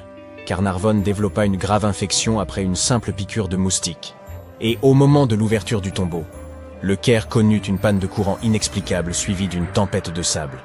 En Angleterre, le chien de Lord Carnarvon, Suzy, s'échappa de la demeure et se mit à aboyer frénétiquement, sans raison apparente, du moins si l'on en croit les témoins. Plus étrange encore, au moment exact où son maître rendit son dernier soupir, l'animal poussa un hurlement avant de s'effondrer, inerte. Peut-être que les radiations n'ont finalement joué aucun rôle, et que les anciens artefacts du tombeau de Toutankhamon étaient réellement porteurs du... Saviez-vous que des arbres poussaient, jadis au cœur du désert sec et brûlant du Sinaï égyptien? Aussi surprenant que cela puisse paraître, c'est pourtant exact. Récemment, des archéologues ont mis au jour une avenue bordée d'arbres, une authentique voie verte, menant à une immense forteresse ancienne. Non, ce n'est ni un mirage, ni une illusion, née d'un esprit trop fertile, bien que le mien le soit. Cette découverte renverse complètement notre perception de la vie dans les déserts de l'Égypte ancienne. Faisons un bref retour en arrière. Le site concerné, baptisé Tel Abou Saifi, se trouve dans le nord de la péninsule du Sinaï. Longtemps considéré comme un simple recoin poussiéreux de l'histoire, on l'associait à des vestiges datant des époques ptolémaïques et romaines. Autrement dit, les siècles ayant suivi la conquête d'Alexandre le Grand et l'appropriation du territoire par l'Empire romain. Or, une récente campagne de fouilles, menée à l'initiative du ministère égyptien du Tourisme et des Antiquités, a révélé bien plus qu'un avant-poste oublié. Il s'agissait d'une véritable forteresse militaire, dotée de tranchées défensives, de routes pavées, de fours à chaux, de casernes, et même de logements pour les familles des soldats. Ériger autant d'habitations en plein désert n'a rien de très accueillant, sauf si l'on se souvient de l'élément vedette du site. Cette mystérieuse avenue bordée d'arbres. Cette voie mesurait plus de 90 mètres de long sur 11 mètres de large, soit la longueur d'un terrain de football, et était pavée de dalles calcaires. De part et d'autre s'alignaient plus de 500 fosses de plantations façonnées dans l'argile. Il ne s'agissait pas d'un simple ornement. De véritables arbres y furent plantés, formant une allée ombragée menant droit à la forteresse. Imaginez-vous traverser ce corridor, sous un soleil écrasant, soudainement enveloppé par une canopée protectrice. Voilà une entrée grandiose, une sorte de tapis rouge antique, ou plutôt un tapis vert. Il ne s'agissait pas simplement d'embellir les lieux. La présence de centaines d'arbres dans ce désert, il y a plus de 2000 ans, révèle une maîtrise remarquable. Les Égyptiens de l'ère ptolémaïque n'étaient pas seulement des bâtisseurs de monuments. Ils excellaient aussi dans la gestion de l'eau. Dans une région où la pluie est aussi rare qu'un selfie avec le pharaon, ils ont réussi à faire pousser des arbres en rang serré. Prenez un instant pour y songer. Pour réussir à irriguer autant d'arbres dans le désert, il leur fallait un système d'irrigation ou de transport d'eau remarquablement élaboré. Un dispositif capable d'acheminer et de répartir l'eau avec efficacité dans un environnement aussi hostile. Ont-ils canalisé des nappes souterraines? Capter des pluies saisonnières, employer un ingénieux système d'arrosage, peut-être pas aussi sophistiqué, mais tout de même, leur avance était indéniable. Voici ce qu'il faut garder à l'esprit. Les Égyptiens avaient déjà démontré une parfaite maîtrise de la gestion des eaux. Grâce à des fossés et à un vaste réseau de canaux, ils avaient su dompter le Nil pour irriguer des terres éloignées. L'irrigation ne représentait donc pas un mystère pour eux. Leur savoir-faire était réel. Et de surcroît, le climat du Sinaï, il y a 2 millénaires, fait encore débat. Nombreux sont ceux qui estiment que cette région était autrefois plus verdoyante. Il suffit d'observer ces montagnes abruptes et ces reliefs tourmentés, semblables à des sculptures façonnées par la puissance d'anciens cours d'eau, pour soupçonner que l'eau y jouait jadis un rôle bien plus considérable. De plus, les archéologues ont mis au jour de nombreux indices attestant que les Égyptiens de l'ère ptolémaïque cultivaient fruits, vignes et arbres à grande échelle. Autrement dit, faire pousser une forêt dans le désert peut nous sembler incroyable, mais pour eux, ce n'était qu'un mardi ordinaire.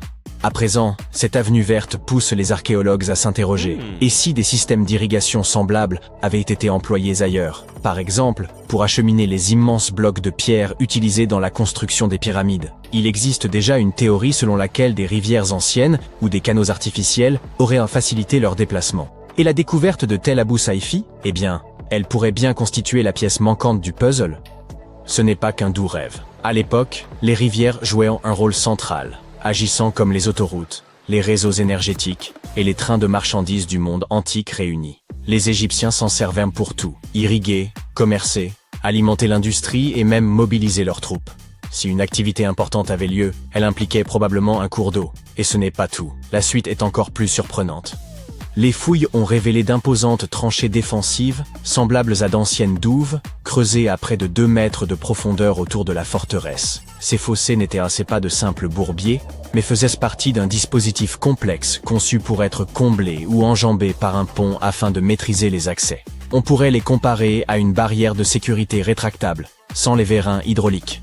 Tandis que ces tranchées protégèrent de la forteresse des intrusions, la vie y battait son plein. Comme nous l'avons mentionné, les archéologues ont découvert des logements militaires. Il semblerait que les soldats y vivaient avec leurs familles. Ainsi, cette forteresse n'était pas qu'un simple baraquement, mais une véritable communauté dynamique, avec ses repas, ses habitudes, des enfants s'amusant ça et là, et certainement beaucoup de bavardages autour de la table. En plus des aspects militaires, les chercheurs ont découvert 4 vastes fours à chaux servant à produire de la chaux vive, un élément crucial pour fabriquer le mortier de construction. Ces fours indiquent qu'à la fin de l'ère romaine, Tel Abou Saifi est devenu un centre industriel important, fournissant les matériaux nécessaires à la construction et à la réparation des bâtiments, un véritable pôle d'activité artisanale. Mais l'histoire se complique encore. Sous les routes, tranchées et fours, les archéologues ont mis au jour les vestiges d'une structure antérieure, un mystérieux bâtiment. S'agirait-il d'une 3e forteresse, encore plus ancienne, d'un cimetière oublié ou d'une cité perdue? Le mystère reste entier, mais il est clair que cette découverte ouvre une nouvelle page passionnante de recherche, l'un des rebondissements archéologiques majeurs de la décennie.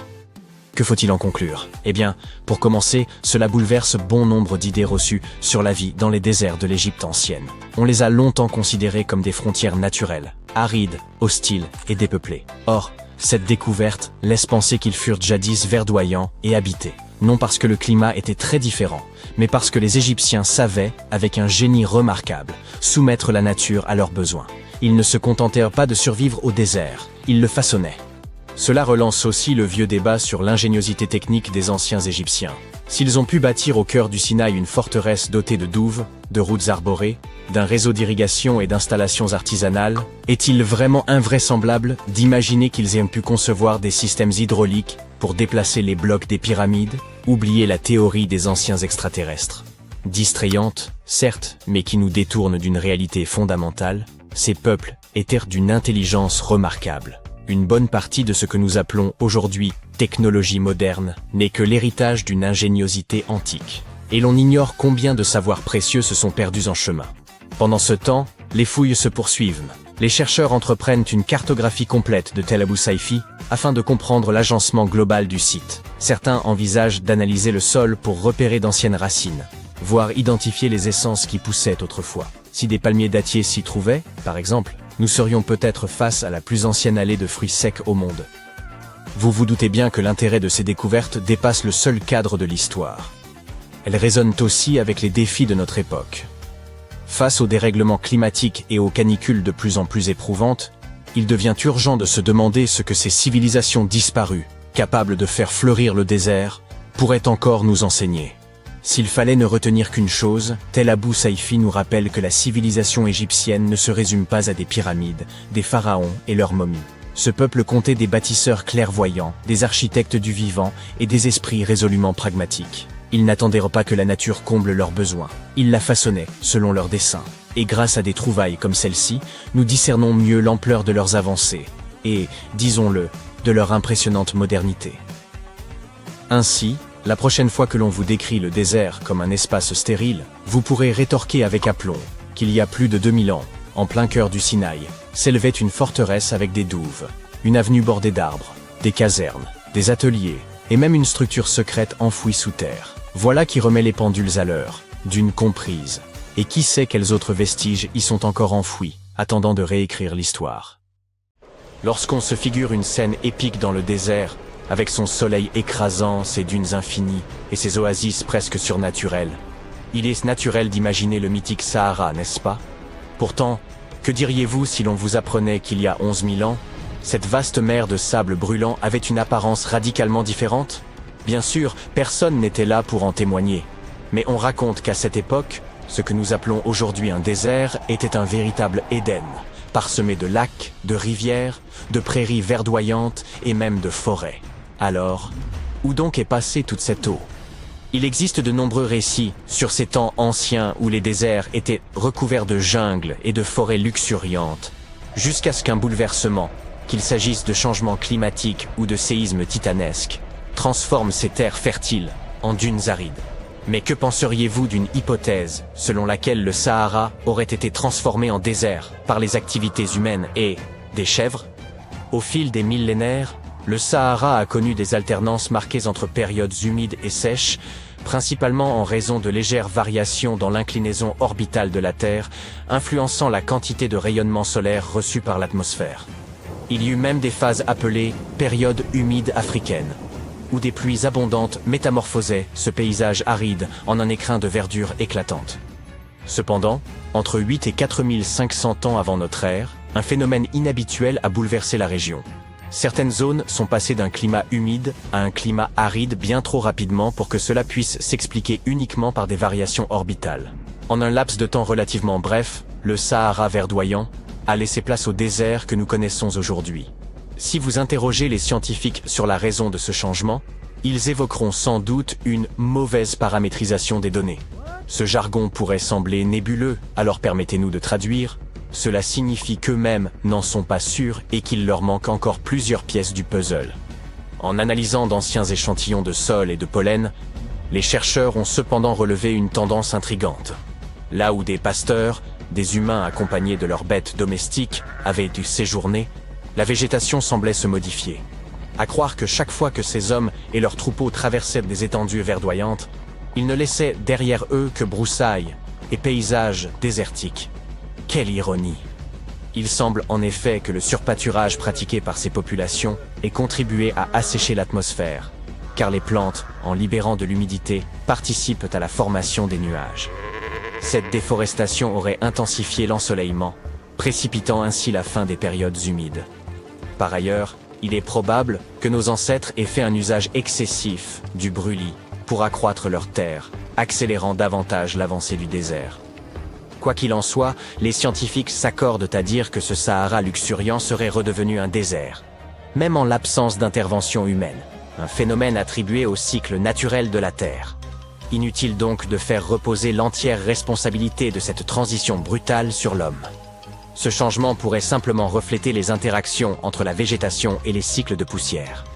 Il reste difficile de déterminer les causes de ces changements, tant les facteurs sont interconnectés. Lors de la dernière période humide, le Sahara abritait des chasseurs-cueilleurs.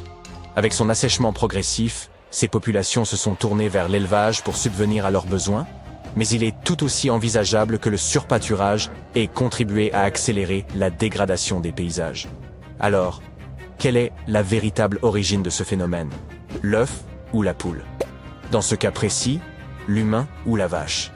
Les preuves disponibles aujourd'hui ne permettent pas encore de trancher. De nos jours, on peut affirmer que l'eau ne constitue plus un problème insurmontable dans le Sahara, malgré son immensité désertique et le fait que l'air des forêts verdoyantes soit révolu. La technologie offre des solutions inédites, comme le bassin de Nubie, le plus vaste réservoir d'eau souterraine au monde. Ce trésor hydraulique, situé sous la bordure orientale du désert, s'étend sur 4 pays du nord-est de l'Afrique, le Soudan, le Tchad, la Libye et l'Égypte. Il couvre environ 2 millions de kilomètres carrés et contient près de 150 000 kilomètres cubes d'eau souterraine. Il suffit de voir les infrastructures déployées lors de sa mise en œuvre. C'est le plus grand projet d'irrigation de la planète, rendant possible une vie prospère au cœur du Sahara. Mais imaginez vivre dans le Sahara avec une unique source d'eau. Cela paraît inconcevable, n'est-ce pas? Pourtant, les anciens Garamantes y sont parvenus, non seulement en survivant, mais en prospérant pendant près d'un millénaire, malgré l'absence de moussons ou de rivières alimentant leurs refuges désertiques.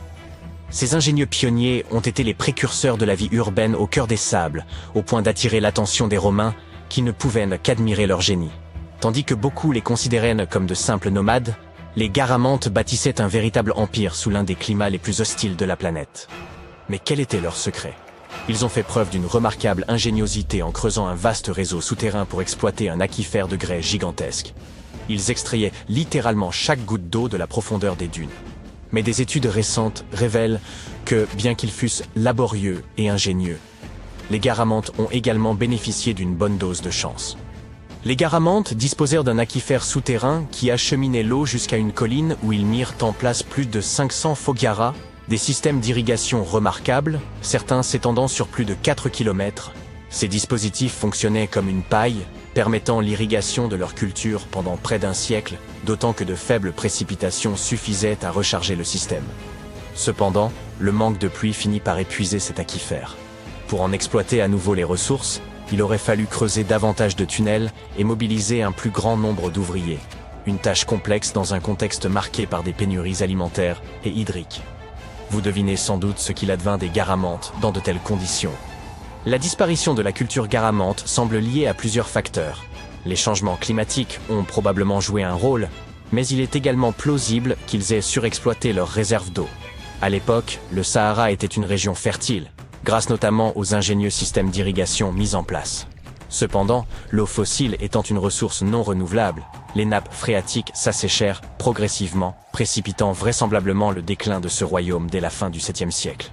Ce déclin évoque l'histoire de quelqu'un qui remporte un énorme pactole, dilapide ses richesses et se retrouve à retourner à un quotidien bien moins enviable une fois ses économies épuisées. D'ailleurs, même si les Garamantes avaient laissé derrière eux quelques témoignages de leur sagesse, il est fort probable que nous ne parvenions jamais à en percer le sens. Nous ignorons la langue qu'ils utilisaient, et leurs textes demeurent à ce jour presque entièrement indéchiffrables. Revenons au Sahara vert. Ce désert s'est formé il y a environ 4500 ans, mais nous avons aujourd'hui un aperçu fascinant de la vie à cette époque grâce à des parcs naturels en Afrique. Ces lieux abritent une extraordinaire galerie d'art à ciel ouvert, avec plus de 15 000 peintures et gravures anciennes illustrant le quotidien des habitants d'il y a quelques 11 000 ans. Enfin, si les gravures ne suffisent pas et que vous souhaitez découvrir un véritable désert transformé en jardin fleuri, un voyage en Californie s'impose. Vous pourrez y observer l'un des plus beaux phénomènes naturels, la superfloraison. Imaginez une explosion de couleurs, orange, vert, rose, dans un désert aride après plusieurs années de pluie dans des zones habituellement sèches. Ce spectacle éblouissant, visible depuis l'espace, fait du désert un tableau vivant d'une rare beauté. Ce phénomène rare se manifeste également dans d'autres zones arides et déserts, notamment en Afrique de l'Ouest et australe, en Australie occidentale et au Chili. Ces régions, où les étés sont torrides et secs, bénéficient en hiver d'un air doux et humide, offrant un cadre parfait pour une floraison spectaculaire. Les graines de fleurs enfouies dans les sables du désert peuvent patienter pendant des décennies avant de germer. Lorsque le soleil brûlant élimine toutes les herbes et que des précipitations suffisantes viennent humidifier le sol, c'est comme si les graines décidaient que leur heure est venue. À ce moment-là, des centaines de milliers de touristes affluent pour immortaliser ces paysages et partager leurs clichés enchanteurs sur les réseaux sociaux. Hélas, cet afflux représente une menace sérieuse pour ces fleurs fragiles. Si vous visitez de tels sites, veillez à ne pas... Sécante, cosinus, tangente, sinus, 3 virgules. 14159. C'était le cri de ralliement du club de trigonométrie à l'époque. Pour tous les autres élèves du cours de mathématiques, des termes tels que sinus, tangente et pi étaient tout simplement déconcertants. Qui les a inventés et pourquoi? Leur seul but était-il de rendre les choses plus difficiles pour les élèves? Eh bien, pas tout à fait. La trigonométrie a été inventée par les anciens Égyptiens. Ils avaient besoin de ces connaissances pour construire leurs pyramides, et ils ont fait du bon travail. La grande pyramide de Gizeh est toujours debout aujourd'hui, quelques 4500 ans après sa construction. Et personne n'a fait de réclamation. Sortons donc de cette salle de classe et partons pour un voyage dans le temps afin de percer les secrets de la précision des anciens Égyptiens. Vous voici sur le chantier de la Grande Pyramide, à une quinzaine de kilomètres du Caire en Égypte. La ville n'est pas encore là. Vous n'êtes entouré que du désert et des nombreux ouvriers. Ils transportent de gros blocs de pierre pesant chacun 2,5 tonnes. Ces blocs se trouvent sur des traîneaux de bois qui eux-mêmes reposent sur de gros cylindres. Une équipe de 8 hommes fait rouler ces blocs en avant. Cela fait tout de suite penser au rouleau d'une caisse enregistreuse de supermarché. Le principe est exactement le même, mais l'échelle est plus grande, beaucoup plus grande. Les scientifiques estiment que les Égyptiens ont utilisé 2,3 millions de blocs de ce type rien que pour la Grande Pyramide. Et le bloc qui se trouve devant vous est l'un des plus légers. Le plus lourd d'entre eux pesait près de 15 tonnes. Mais d'où venaient tous ces blocs? La plupart provenaient de carrières situées autour de Gizeh. Ce n'est pas très impressionnant, pensez-vous. Mais attendez de savoir comment les ingénieurs de l'Antiquité ont transporté du granit sur 800 km jusqu'à la pyramide. À l'époque, il n'y avait ni chemin de fer, ni autoroute. Mais il y avait le Nil, ce fleuve puissant. Les chercheurs pensent même que les Égyptiens ont creusé un canal pour relier le Nil directement au site de construction des pyramides. Il suffisait alors d'attendre le début de la saison des crues, et le tour était joué. La montée des eaux faisait flotter les lourds blocs de pierre. Mais comment ont-ils ensuite soulevé tous ces énormes cailloux sur la terre ferme pour les empiler ainsi jusqu'au sommet? Disposaient-ils de grues gigantesques? Les anciens Égyptiens ont contourné ce problème, littéralement. L'un des ouvriers vous montre maintenant la rampe géante qui fait le tour de la pyramide qu'ils sont en train de construire. C'est ainsi qu'une route de montagne se ferait un chemin en zigzag jusqu'au sommet. Si la rampe rejoignait directement le sommet de la pyramide, les ouvriers ne pourraient pas s'en servir pour tirer les blocs de pierre. Elle serait trop abrupte. Les scientifiques ont calculé que l'inclinaison maximale était de 8%. Les anciens Égyptiens ont donc simplement prolongé la rampe autour de la pyramide.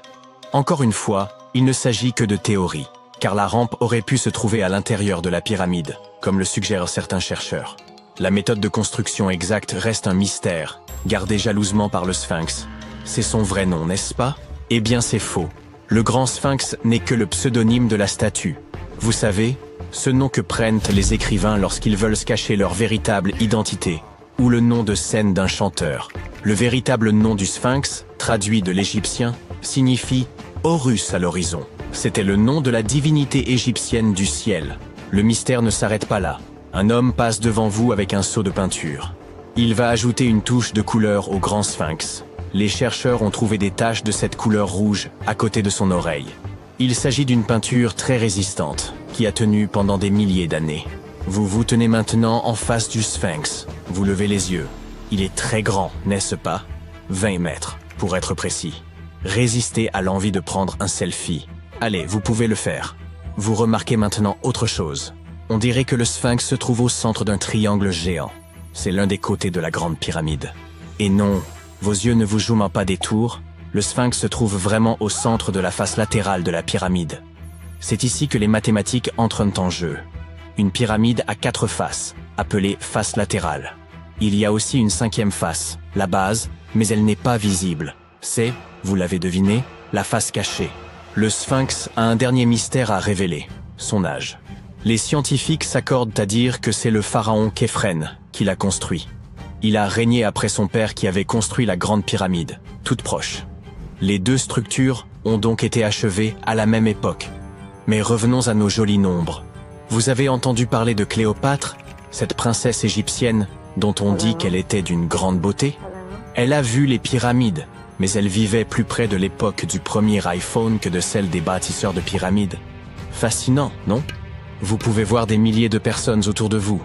Ils travaillent dur pour construire le tombeau du pharaon. Mais combien sont-ils exactement? Un philosophe grec a estimé qu'il y avait jusqu'à 100 000 ouvriers. Ce chiffre semble acceptable pour une structure aussi gigantesque, mais il ne peut pas être correct. La science ne peut tout simplement pas confirmer ce chiffre. Les égyptologues estiment le nombre total d'ouvriers à 30 000. Et oui, Indiana Jones était l'un d'entre eux, du moins sur le grand écran, mais il est arrivé en retard. Les égyptologues en savent beaucoup sur les pyramides, mais ils ne savent pas tout. Non pas parce qu'ils ne veulent pas savoir, mais parce qu'ils n'ont pas encore recueilli suffisamment de preuves. Ils ne peuvent que supputer le processus de construction. D'abord, les ingénieurs arrivaient pour choisir le bon endroit et prendre les mesures nécessaires. C'est pour cela qu'ils avaient besoin de toutes ces mathématiques compliquées. Ensuite, il fallait s'approvisionner en matériaux, les gros blocs de pierre dont j'ai parlé plus haut. Les bateaux les livraient à l'emplacement de la future pyramide, et les ouvriers pouvaient enfin s'atteler à la tâche.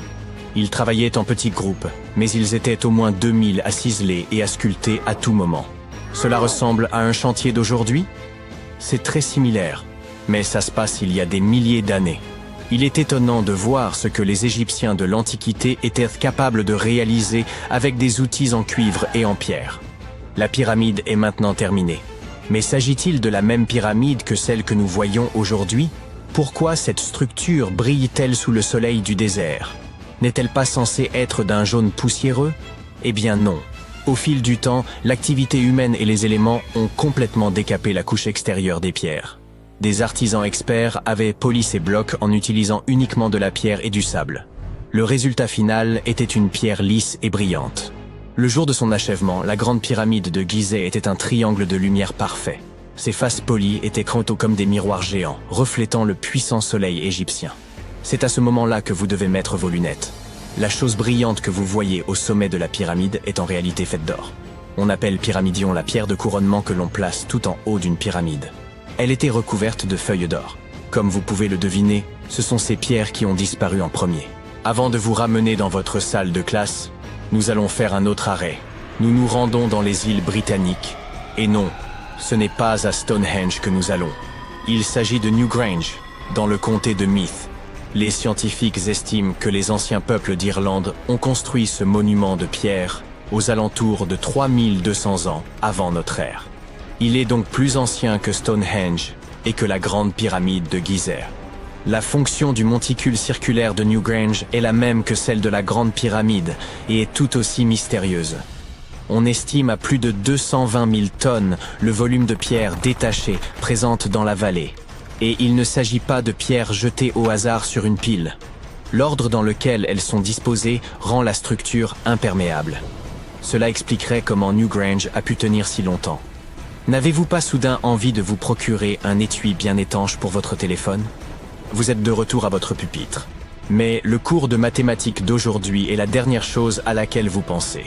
Vous pensez à la grandeur des pyramides égyptiennes. Et vous vous demandez si nous avons quelque chose de semblable aujourd'hui. Eh bien, sachez que les ingénieurs modernes sont tout aussi impressionnés que vous par la grande pyramide. On trouve une pyramide de verre dans la cour principale du célèbre musée du Louvre à Paris. Le panorama de San Francisco ne serait pas complet sans la Transamerica pyramide de 48 étages. Mais c'est à Las Vegas que l'on est allé le plus loin. C'est dans cette ville que se trouve l'hôtel Luxor. Il est très grand. C'est même la 3e plus grande pyramide de la planète. Et devinez ce qui se trouve juste devant. Oui, une réplique du Sphinx. Elle mesure 33,5 mètres de haut, soit 2 étages de plus que celle de Gizeh. Eh oui, tout est plus grand à Las Vegas.